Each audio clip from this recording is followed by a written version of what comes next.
بسم الله الرحمن الرحيم. الحمد لله رب العالمين، الصلاة والسلام على أشرف المرسلين وخاتم النبيين ورحمة الله للعالمين سيدنا محمد وعلى آله وصحبه أجمعين، وبعد. هناك ميثاق غليظ قائم بين البشر سماه الله عز وجل بالميثاق الغليظ. قال تعالى سورة النساء: وكيف تأخذونه وقد أفضى بعضكم إلى بعض وأخذن منكم ميثاقا غليظا. هذا الميثاق الغليظ هو ميثاق الزواج الذي يكون بين الرجل والمرأة. هذا العقد وهذا الميثاق الذي شرعه الإسلام جعل له ضوابط وحد له حدود وجعل له أمور ينبغي للطرفين أن يسيرا عليهما. حين تحدث الله عن الزواج قال: ومن آياته أن خلق لكم من أنفسكم أزواجا. خلي بالك من حتة ومن آياته. يعني من آياته يعني اللي انت متجوزها واللي هي متجوزاك، لا انتوا عايشين مع بعض حبا في بعض بس، ولا عشان انت ما فيش منك اتنين، ولا عشان هي احلى واحده في الدنيا، ولا عشان عيلتكم عيله ده وعيله دي، ابدا. انتوا عايشين مع بعض واخترتوا بعض عشان خاطر ومن آياته. وصلت؟ ومن ايه؟ ومن آياته. يبقى لما تسمعوا المثل اللي هو احنا بنقولوا الامثال بتاعتنا فيها امثال كويسه ومنضبطه وفيها امثال مخالفه للشرع. من الامثال اللي الناس دايما ترددها يقول لك ما حدش بيتجوز مرات غيره. صح؟ فعلا ده ربنا كاتب لك في اللوح المحفوظ اللي معدي هي ديت مراتك. قال لا، يعني انا ما ينفعش اتجوزها؟ لا، ممكن تتجوز غيرها، ممكن هي تموت انت تموت تطلقها تعمل دي قصه ثانيه. لكن ربنا كاتب كده في اللوح المحفوظ ان فلان سيتزوج من فلان. طيب احنا عايشين مع بعض ازاي بقى؟ عايشين مع بعض من خلال الايه دي اللي هي ومن آياته. ولذلك ربنا يقول ايه؟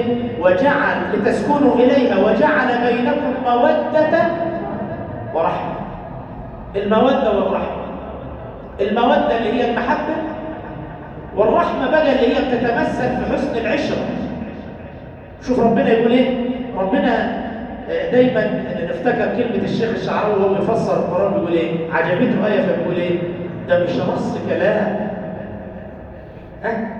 شوف الكلمة، بيقول ده مش نص كلام.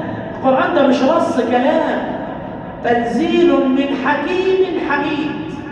كل كلمة جاية في مكانها، لا ينفع حرف يتزود. ولذلك حتى علماء اللغة العربية لما يجوا يعربوا يقولوا ايه؟ لما يجي عندنا في اللغة العربية في بعض الحروف في الإعراب يقول عليها حرف زائد، فلما يجوا في الإعراب في القرآن يقولوا ايه؟ تأدبا مع القرآن حرف زائد في غير القرآن. أما في القرآن ما فيهوش زيادة ولا نقص. هو بينحط كده في اللغة العربية زيادة كده عشان تتم الجملة بيه. لما يجوا يعربوا بقى العلماء يقول لك حرف زائد في غير القرآن. أما القرآن لا، ما فيهوش زيادة. ففعلا فلما تسمع ربنا يقول وجعل بينكم مودة ورحمة، المودة اللي هي المحبة. طيب انت ما انتش طايقها زي اغلبيه الناس، لا انت طايقها ولا طايق شكلها، تعمل ايه بقى؟ تظلمها؟ تجور عليها؟ تتعدى على حقها؟ يقول لك لا، انت مش حبيبها، تعامل معاها بالتانية اللي هي ايه؟ الرحمه. ولذلك الحسن البصري لما الناس سالوه يا امام، واحد بيقول له يا امام لمن أزوج ابنتي؟ قال زوجها للتقي، التقي اللي هو عنده دين، إن أحبها أكرمها وإن كرهها لم يظلمها. إن حبها يكرمها يحبها، طب كرهها ما يظلمهاش، ما يجورش على حقها، أصله كره. لا، عشان كده ربنا يقول وجعل بينكم مودة ورحمة. المودة موجودة، المحبة إن وجدت هي والرحمة فبها ونعمة. مش موجودة، مع الأقل موجودة الرحمة اللي هي حسن العشرة بقى، إننا نتعامل معها بما يرضي الله وهي تتعامل معايا بما يرضي الله. الإنسان لما يتزوج رجلا كان أو امرأة، ربنا قال إيه عن الحور العين؟ قال حور مقصورات في الخيام. يعني ايه؟ يعني ما يطلعوش بره الخيم، بره البيت. وبعدين قال لم يطمثهن انس قبلهم ولا جان.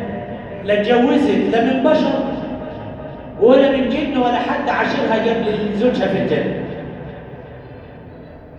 وقال عنهم ايه بقى؟ قاصرات الطرف. ايه قاصرات الطرف دي؟ يعني ما بتشوفش غير زوجها. عايز تبقى سعيد في حياتك ما تشوفش غير مراتك، تبقى اعمى عن النسوان اللي في الدنيا كلها، وهي عايزه تبقى سعيده معاك تبقى قاصرات الطرف، ما تشوفش حد تاني. معناها ان انت تتعامى، يعني نتعامى وما نشوفوش؟ لا، بس انا ما نبصش نظره شهوه لاي حد غير مراتي، وهي كذلك. ما نفكرش في اي واحده غير زوجتي. تمام؟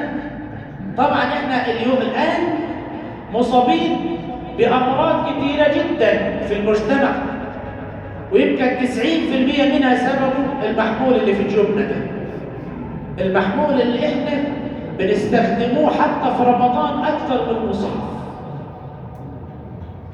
وبنقعدوا معاه اكثر ما بنقعدوا مع عيالنا. والراجل بيقعد مع المحمول اكثر ما بيقعد مع مراته. زمان انا فاكر زمان كنا ايه؟ الناس يقولوا لنا ايه؟